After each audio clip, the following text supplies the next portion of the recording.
Bismillahirrahmanirrahim. Alhamdulillahirabbil alamin. Wassalatu wassalamu ala asyrafil anbiya wal mursalin Sayyidina Maulana Muhammadin wa ala alihi wa sahbihi ajma'in. Qala al-musannif al-imam Hujjatul Islam Abu Hamid Muhammad bin Muhammad al-Ghazali rahimahullah wa nafa'ana bi ulumihi. Wa amma an-naw'u ats-tsalits fa hiya sifatul muhlikatu allati mahalluha al-qalbu fa ya'rifuha mimma dzakarnahu bi rub'il muhlikat wa hiya istila'us syahwah wal ghadabu wal bukhlu wal kibru wal ujbu wal riya'u wal hasadu wa su'uz zan wal ghaflatu wal ghururu wa ghairu dzalik. ويتفقد من قلبه هذه الصفات فإن ظن أن قلبه منزه عنها فيتفكر في كيفية امتحانه والاستشهاد بالعلامة عليه فإن النفس أبدا تعد بالخير من نفسها وتخلف فإذا ادعت التواضع والبراءة من الكبر فينبغي أن تجرب bihamli huzmati hadabin bissuq kama kana al-awwalun yujarribuna bihi anfusahum wa idza da'atil hilma tu'radu li ghadabin yanaluhu min ghairihi thumma yujarribuha bi kazmil ghais wa kadzalika bi sairis sifat ila akhir.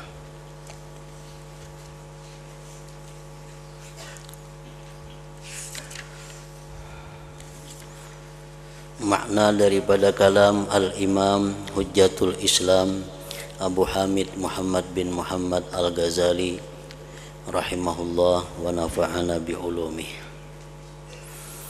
Macam yang ketiga daripada beberapa macam perkara yang perlu dipikirkan,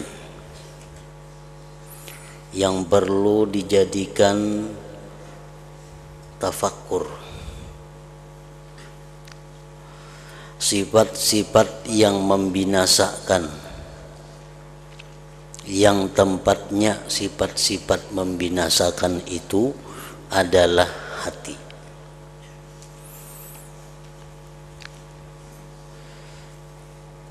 Memikirkan tentang hati kita, apakah masih ada dihuni, didiami oleh sifat-sifat yang membinasakan.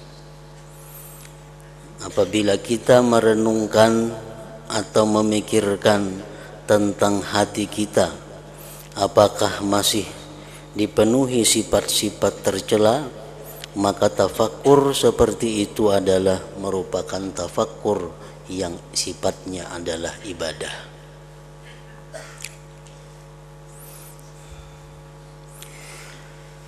Maka ia dapat mengetahuinya sifat-sifat yang membinasakan itu dari yang telah kami sebutkan pada Rub'il Muhlikat di dalam kitab Ihya Ulumuddin.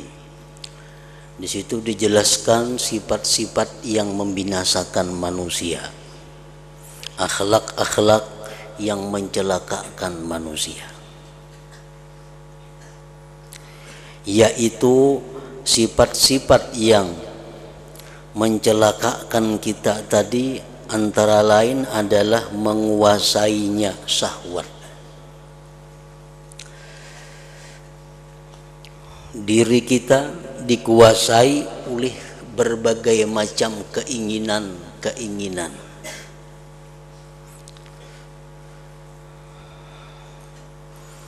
Kita disuruh berpikir apakah diri kita ini masih dikuasai oleh syahwat-syahwat itu.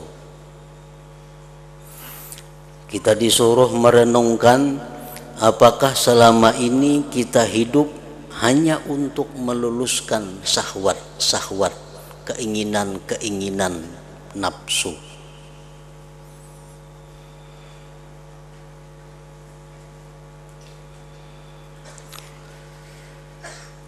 Menguasainya syahwat itu merupakan sifat yang tercela yang tempatnya adalah di dalam hati manusia.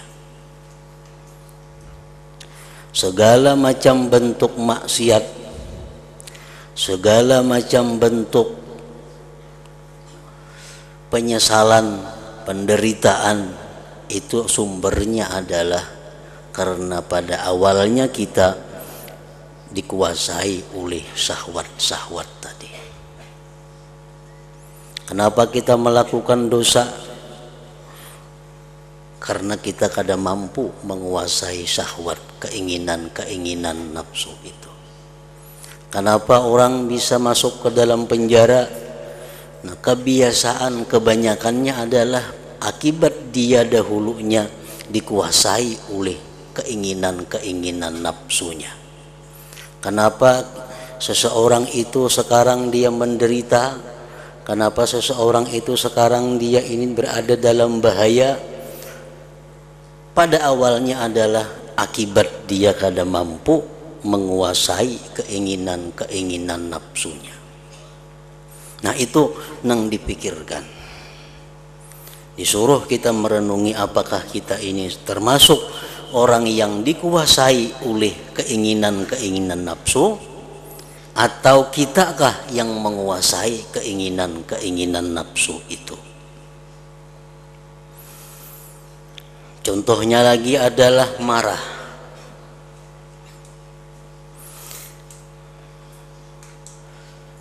Selama ini aku marah, apakah marahku itu karena pribadi, ataukah marahku itu karena di jalan Allah?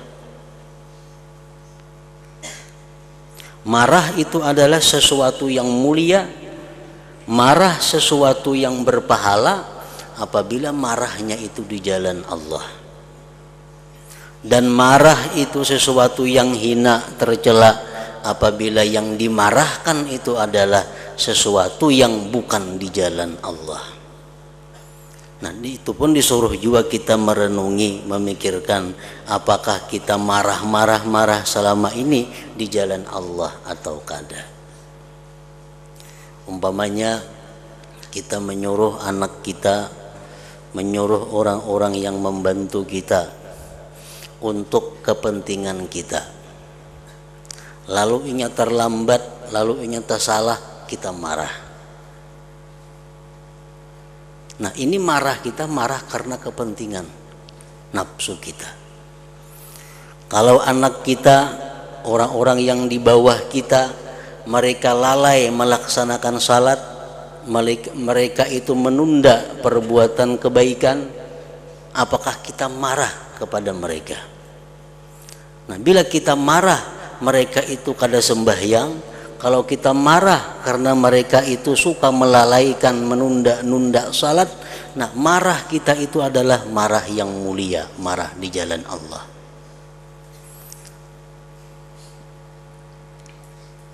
Anak buah terlambat sembahyang, kada sarik. Tapi kalau anak buah disuruh mengambil akan nasi, terlambat seperapat jam, setengah jam memainya, berarti ini manusia marah bukan di jalan Allah. Buktinya apa? Ya tadi buktinya anak buah kita kada sembahyang, melambatkan sembahyang, kita kada marah. Paling marah juga kada semarah inya nang terlambat kita suruh itu. Itu menunjukkan bahwa diri kita ini adalah marah yang tercela.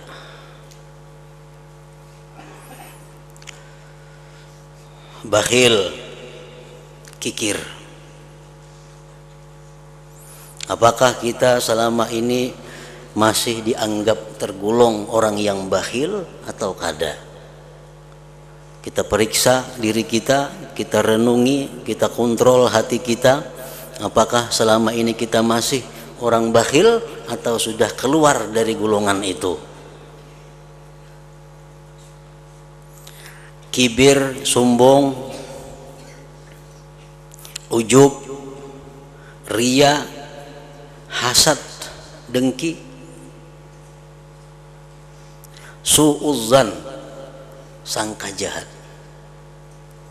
Sangka jahat ini ada sangka jahatnya kepada Allah, ada sangka jahat kepada makhluk Allah. Apakah kita selama ini suka sangka jahat kepada Allah? Apakah kita selama ini suka sangka jahat kepada makhluk Allah? Nah, kita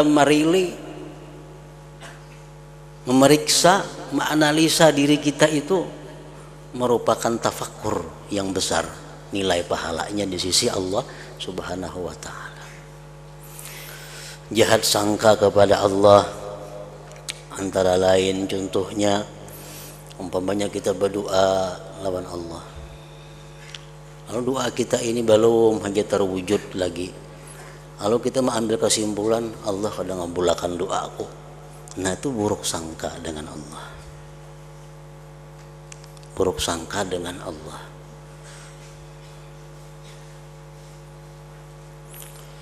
Buruk sangka dengan makhluk Allah contohnya kita bertemuan kawan kita kadang menguringi kita, kawan kita kadang menagur kita, lalu di hati kita berkesimpulan sarik napa kalawan aku maka kada tak urihing bertemuan tadi. Itu buruk sangka. Padahal masih masih bisa diihtimalkan. Barangkalinya kada menanggur itu di pikiran apakah dipikirakannya, atau kesibukan apakah nang misi sibuk sehingga inya kada sampat menanggur aku. Itu ihtimal yang mungkin yang sangat bisa terjadi. Jangan langsung berdasarkan sarik napa kadu aku saruan kada menyeruani. Barangkali sidin lupa, barangkali sidin kada ingat, lalu kada takiau, kan boleh jadi itu. Nah, kayak apa andai kata diihtimalkan seperti itu, jangan sampai kita mengambil kesimpulan sidin itu kada baik lawan kita, orang itu kada baik lawan kita. Nah, itu suudzon. Kita disuruh tafakur, apakah selama ini kita suka lawan suudzon itu. Lalai termasuk sifat yang membinasakan. Lingah, lalai artinya lalai dalam arti mensyukuri nikmat Allah. Dapat rezeki ini, dapat rezeki itu, dapat rezeki macam-macam, kada ada mensyukuri lawan Allah. Lalai.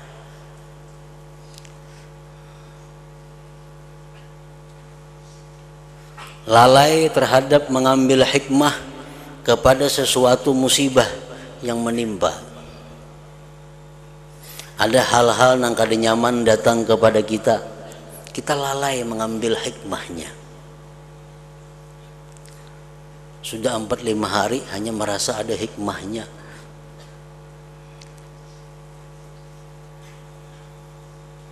Tipuan atau gurur bahasa agamanya. Apakah kita selama ini tergolong orang-orang yang masih tertipu?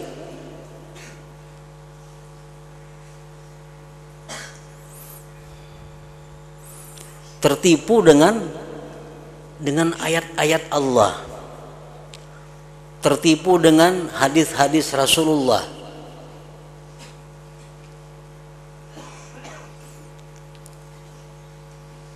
Tafakkur kita, memeriksa kita kepada diri, apakah selama ini aku tertipu dengan ayat-ayat Allah itu?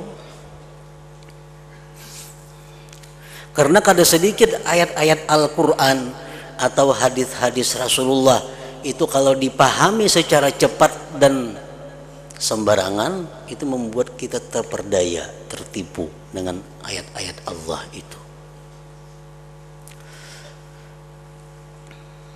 Dicontohkan seseorang yang beriman yang masih suka melakukan maksiat kepada Allah, ngarannya al-mu'minul asi, orang mukmin yang suka berbuat maksiat. Nah, orang mukmin yang berbuat maksiat ini dia mengiktikadkan, ujarnya, Innallaha ghafurur rahim. Allah itu maha pengampun penyayang. Bujur itu kada salah. Al-Quran banyak menyebut itu, Allah itu maha pengampun, maha penyayang. Aku berharap dapat ampunan dan rahmat Allah. Ujar orang mukmin nang suka maksiat nih.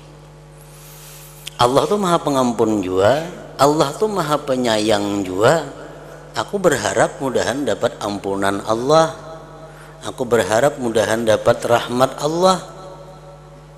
Dan dalam hadis kudusi Allah mengatakan, ana inda dhanni abdi bi, aku ni jar Tuhan menurut sangkaan hambaku kepadaku.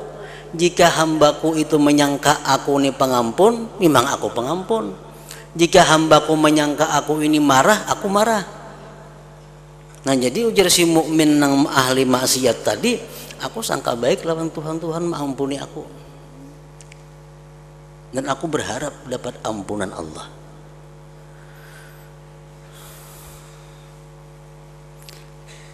Nah ini contoh orang beriman yang maksiat, yang tertipu dengan ayat Allah dan hadis-hadis Rasul. Di mana tertipunya? Tertipunya di mana? Aku berharap dapat rahmat Allah. Karena Allah tuh maha pengampun penyayang. Nah di situ letaknya tertipu. Inya kada kau membedakan apa arti berharap, apa arti berangan-angan. Apa arti berharap, apa arti mahayal. Inya kada kau membedakan, sehingga dia tertipu.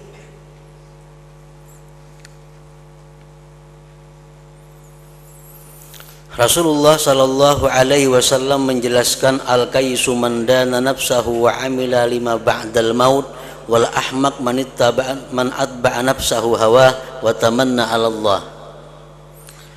Artinya orang yang cerdik itu, kata Rasulullah, orang yang menghitung dirinya dan dia beramal untuk sesudah mati. Itu orang cerdik.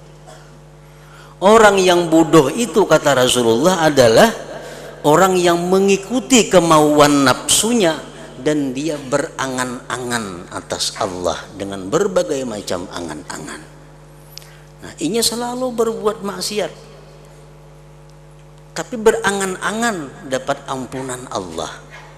Cuma kadang kau membedakan apa arti berharap itu, apa arti berangan-angan. Ini membuat inya terperdaya. Allah Subhanahu wa taala menjelaskan, innalladzina amanu walladzina hajaru wajahadu fi sabilillah ulaika yarjuna rahmatallah. Firman Allah mengatakan, orang-orang yang beriman dan mereka meninggalkan perbuatan jahat menuju perbuatan baik dan dia berjuang di jalan Allah, mereka itulah yang berharap dapat rahmat Allah.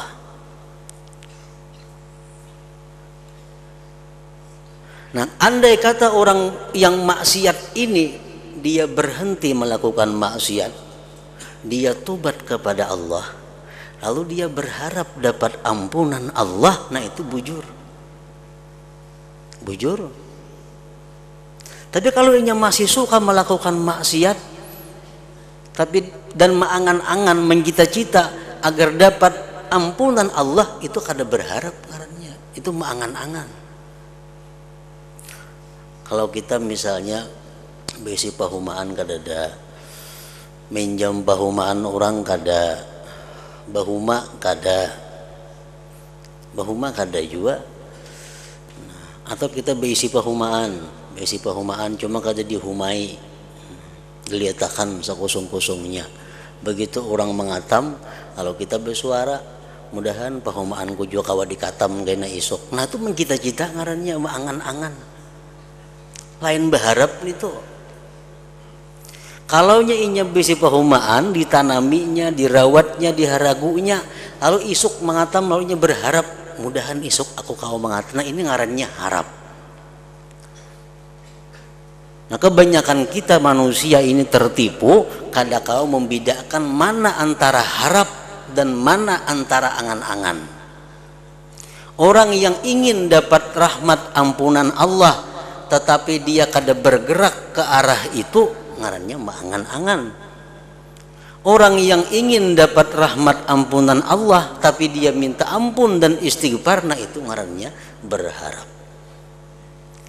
Nah kita disuruh berpikir, apakah kita selama ini orang yang berharapkah atau orang yang berangan-angankah?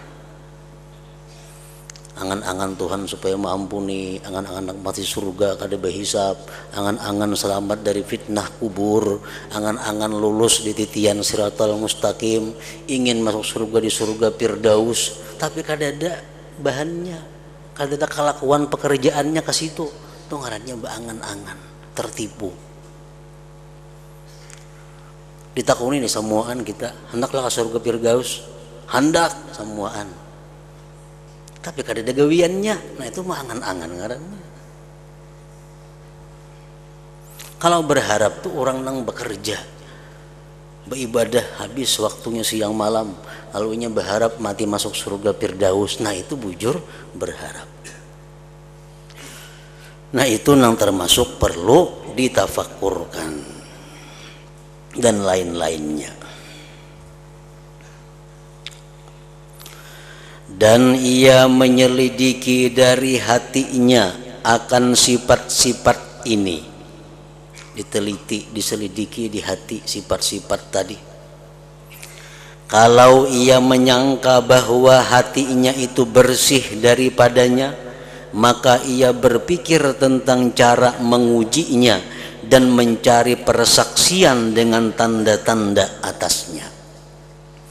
Pemanya periksa hati kita, kita selidiki hati kita. Oh, sudah bersih dari sifat-sifat tercela. Jangan percaya. Coba tes, bujur kada bersih. Karena sesungguhnya nafsu selama-lamanya ia berjanji dengan berbuat kebaikan dari dirinya dan ia mengingkarinya.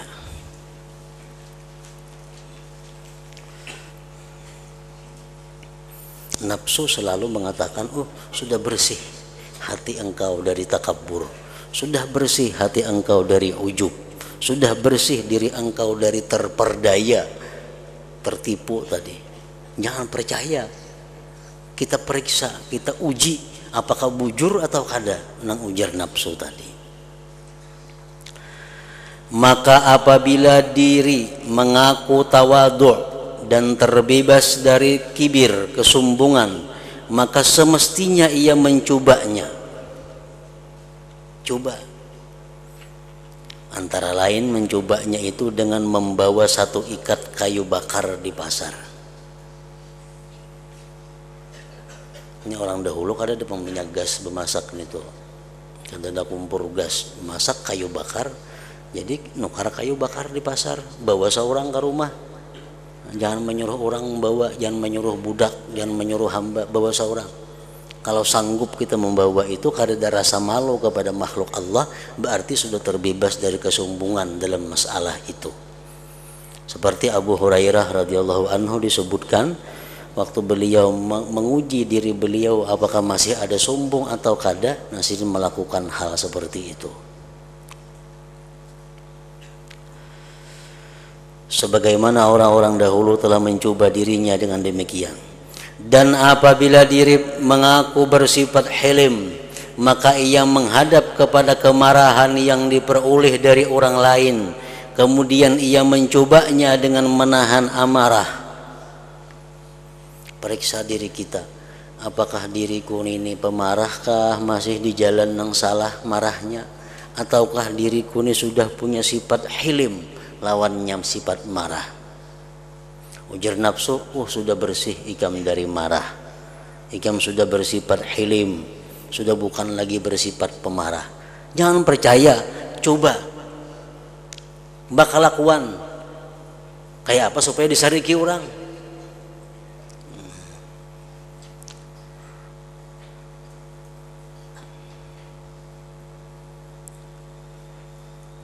Bila orang sarik lawan seorang, kita mampu menahan diri, kada sarik lawan orang yang menyariki itu, nah berarti sudah bujur, kita terbebas dari sifat marah itu. Dan seperti itu juga pada sifat-sifat lain.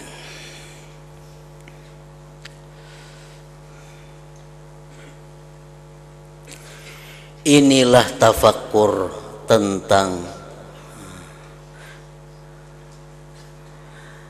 apakah ia bersifat dengan sifat yang dibenci atau tidak. Dan bagi yang demikian ada tanda-tanda yang telah kami sebutkan pada Rub'il Muhlikat dalam kitab Ihya Ulumuddin. Apabila tanda menunjukkan kepada adanya, periksa hati apakah masih ada bersifat sombong. Ternyata ada, maka ia berpikir tentang sebab-sebab yang menjahatkan sifat-sifat ini padanya. Kalau kita periksa hati kita ternyata masih ada sombong, nah kita cari sesuatu yang menjahatkan sifat sombong itu. Hadis-hadis Nabi kita baca yang mencela, mencaci maki sifat sombong. Kita cari Al-Quran yang mengatakan begitu beratnya orang-orang yang sombong. Dan jelas bahwa sumber sifat-sifat ini adalah dari kebodohan, kelalaian, dan jahatnya batin. Kenapa orang sombong? Karena inya bodoh, karena inya lalai, karena inya kada punya ilmu pengetahuan yang benar.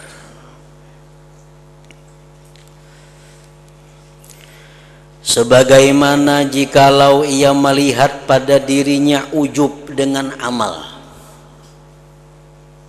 Sekarang ini aku nih masihkah ada bersifat ujub atau kada? Ujub itu katuju mengakui kehebatan diri. Katuju benar merasa bahwa diri seorang ini adalah bersih. Diri seorang ini adalah kada berdosa, itu ujub. Merasa bahwa diri seorang ini adalah sempurna, nah itu ujub. Merasa bahwa diriku ini kuat beribadah, ujub. Orang kan tidak tahannya baca Quran 4-5 jam, mun aku 10 jam soal duduk tahan. Merasa bahwa dirinya mampu demikian. Bila merasa demikian, ujub ngarannya. Nah, sebagaimana jikalau ia melihat pada dirinya ujub dengan amal, lalu ia berpikir dan berkata, hanya saja amalku itu dengan badanku, anggota badanku, dengan kemampuanku dan kehendakku, dan semua yang demikian itu tidak dariku dan tidak kepadaku, dan hanya saja itu adalah ciptaan Allah dan karunia-Nya atasku. Ini menghilangkan ujub. Kita boleh aja ingat, boleh aja merasa kehebatan diri, boleh. Kita merasa bahwa kita punya kemampuan yang luar biasa dibanding orang, kada apa-apa, asal ingat bahwa itu adalah anugerah Allah. Nah, supaya jangan ujub. Maka dialah Tuhan yang menciptakanku dan menciptakan anggota badanku dan menciptakan kemampuanku dan kehendakku, dan dialah yang menggerakkan anggota tubuhku dengan kudratnya, dan begitu pula kemampuanku dan kehendakku. Allah semuanya. Maka bagaimana saya kagum ujub dengan amalku atau dengan diriku, sedang saya tidak berdiri bagi diriku dengan diriku. Kayak apa aku hendak ujub dengan diriku, sedangkan diriku kada mampu berdiri sendiri.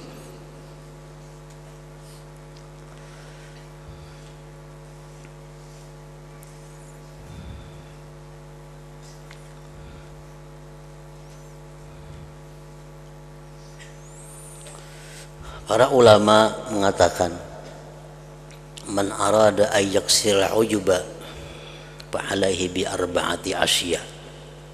Siapa yang hendak memecahkan ujub, maka ada caranya, 4 perkara supaya jangan ada ujub.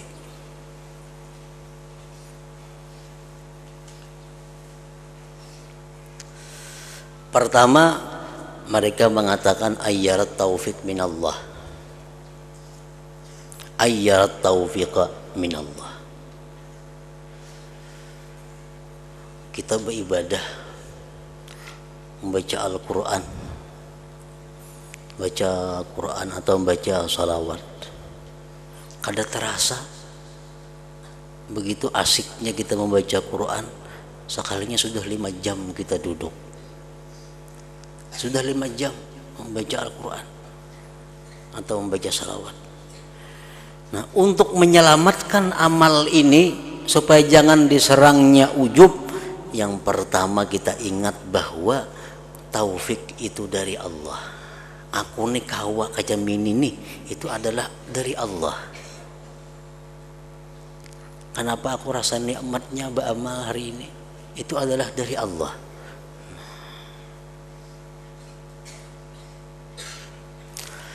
Yang kedua, ayyanzura ilan na'ma allati manallahu alaih, bahwa dia memandang kepada nikmat-nikmat yang diberikan Allah atasnya. Aku membaca Quran kawa sekian lawas. Nah, kita ingat satu nikmat saja, nikmat mata. Nikmat mata ini adalah pemberian Allah. Jakanya mata kada melihat, jangankan 5 jam sambar aja kada kau membaca.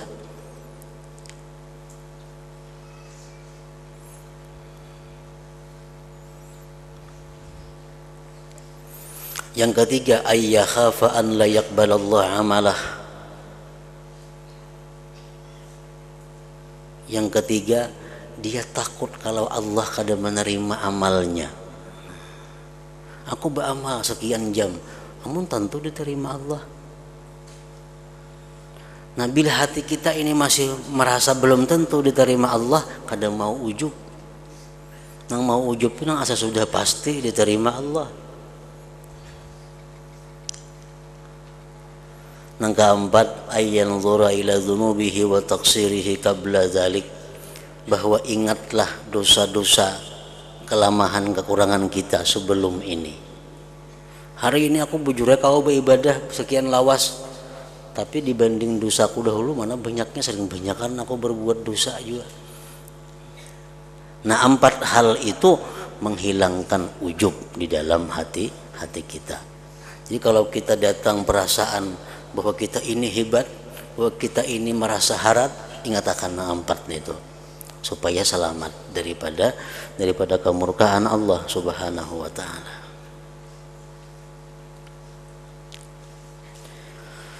Apabila ia merasa pada dirinya dengan kibir, kesombongan, maka ia menetapkan atas dirinya akan kedunguan padanya. Kalau kita ini merasa bahwa diri kita ini lebih hebat daripada orang lain, kalau kita merasa bahwa diri kita ini lebih bersih dari orang lain, padahal kan lawan diri kita pembungulnya tuh igam. Kalau kita tuh merasa, ini bedanya antara ujub lawan sombong. Ujub ini kada perlu ada orang lain, bisa ada sendirinya. Kalau takabur tuh ada tandingan. Aku harap pada inya, harap pada orang tuh takabur. Kalau merasa harap saurangan nah tuh ujub. Nah, bila mana kita menetapkan bahwa diri kita ini lebih hebat dari orang lain, lebih suci dari orang lain, lebih zuhud dari orang lain, sebenarnya diri kita paling bungul, paling bodoh.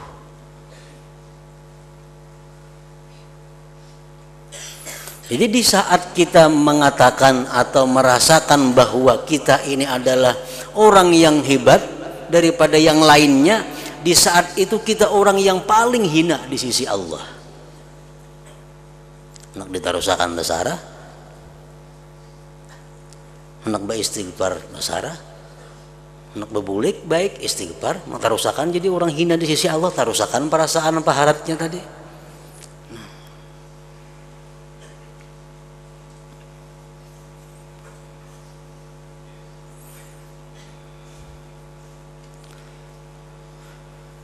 Dan ia berkata kepadanya, kepada dirinya sendiri, mengapa kamu memperlihatkan dirimu lebih besar? Kenapa ikam merasa harap pada orang? Sedangkan orang yang besar adalah orang yang di sisi Allah orang besar. Nangaran orang hebat tuh orang yang hebat di sisi Allah. Dan yang demikian itu dapat tersingkap setelah mati. Di akhirat kita nang tahu siapa manusia yang besar di sisi Allah. Dalam dunia belum jelas.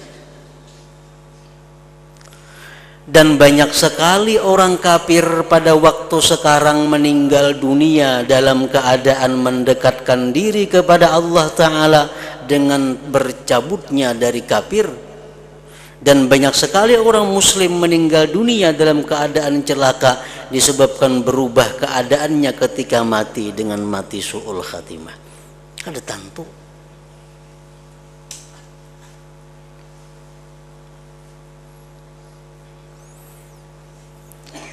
Di zaman sebelum zaman Rasulullah Sallallahu Alaihi Wasallam diceritakan ada seseorang yang sudah 70 tahun beribadah kepada Allah dan full malam ibadah siang puasa.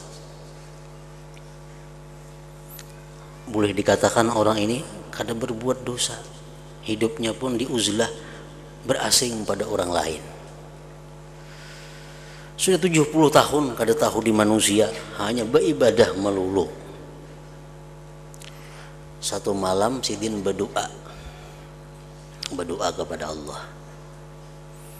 Begitu berdoa kada kabul doanya kada kabul. Doa kada kabul. Nah begitu doa itu kada kabul, inya berkata kepada dirinya, ujarannya lawan dirinya, jaka ikam nih dirinya ini hebat di sisi Allah, sudah kabul doa ikam. Berarti ikam ini hina di sisi Allah. Buktinya doa kada kabul. Nah, habis cerita. Malam bermimpi si laki-laki ini ditemui malaikat. Ujar malaikat, wahai laki-laki, waktu engkau mengatakan bahwa diri ikam itu kada baik, makanya kada kabul doa. Itu pahalanya lebih besar daripada engkau beribadah selama ini. Pahalanya lebih besar daripada engkau beribadah selama 70 tahun ini. Nah, karena merasa bahwa diri ini sebenarnya adalah hina, merasa diri ini adalah kada baik. Makanya tadi kalau orang merasa dirinya baik, itu orang yang paling hina di sisi Allah Subhanahu wa Ta'ala. Merasa, lain diucapkan aku kada baik kan macam itu bang. Atau menulis surat misalnya dari kawan ikam, dari hamba Allah yang banyak dosa, kada perlu ditulis itu dalam hati aja itu diandak. Kadang-kadang ada mengirim surat kayak itu nah dari al-fakir nang banyak dosa, nang banyak salah, pulan bin pulan. Itu menampaikan orang pulang kesalahannya. Itu dalam hati nih merasa, oh, jakanya aku nih baik, aku sudah enggak ini, kada mau macam itu.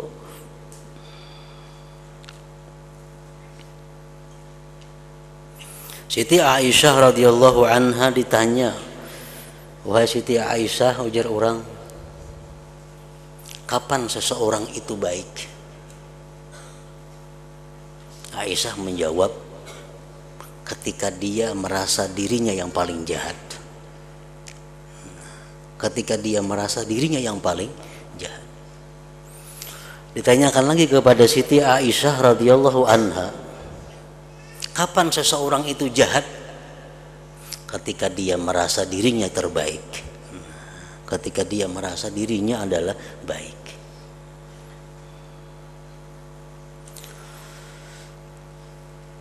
Maka apabila ia tahu bahwa kesombongan itu membinasakan dan bahwa asal kesombongan itu adalah kebuduhan, maka ia bertafakur tentang pengobatan menghilangkan yang demikian itu dengan bahwa ia mengerjakan perbuatan-perbuatan orang-orang yang tawadhu.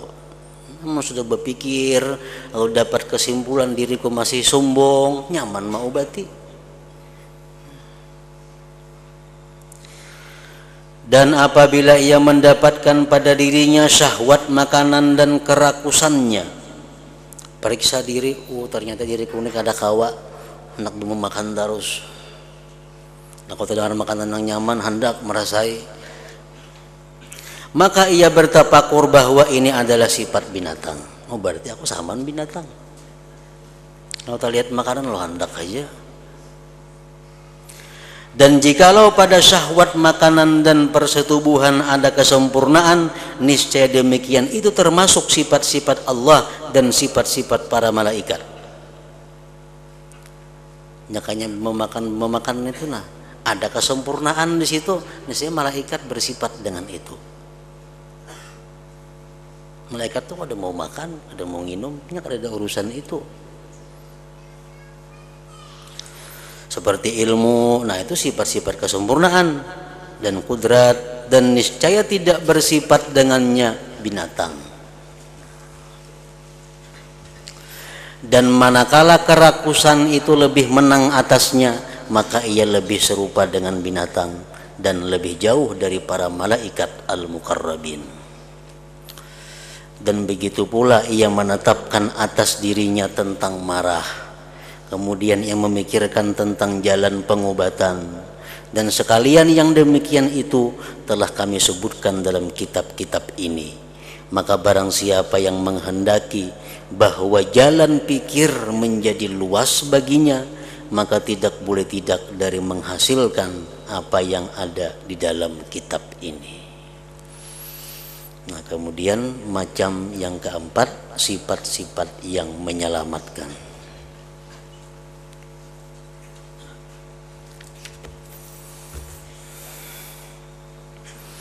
Hamdalul dzikri fa'alam annahu la ilaha illallah Muhammadur Rasulullah, la ilaha illallah Muhammadur Rasulullah, la ilaha illallah Muhammadur Rasulullah, la ilaha illallah, la ilaha illallah, la ilaha illallah, la ilaha illallah, la ilaha illallah. Allahu Allah, Allahu Allah, Allahu Allah, Allahu Allah, Allahu Allah, Allahu Allah, Allahu Allah, Allahu Allah, Allahu Allah, Allahu Allah, Allahu Allah, la ilaha illallah Muhammadur Rasulullah, la ilaha illallah Muhammadur Rasulullah, la ilaha illallah Muhammadur Rasulullah, la ilaha illallah. Al-Fatihah. Iyyaka na'budu wa iyyaka nasta'in ihdinas siratal mustaqim.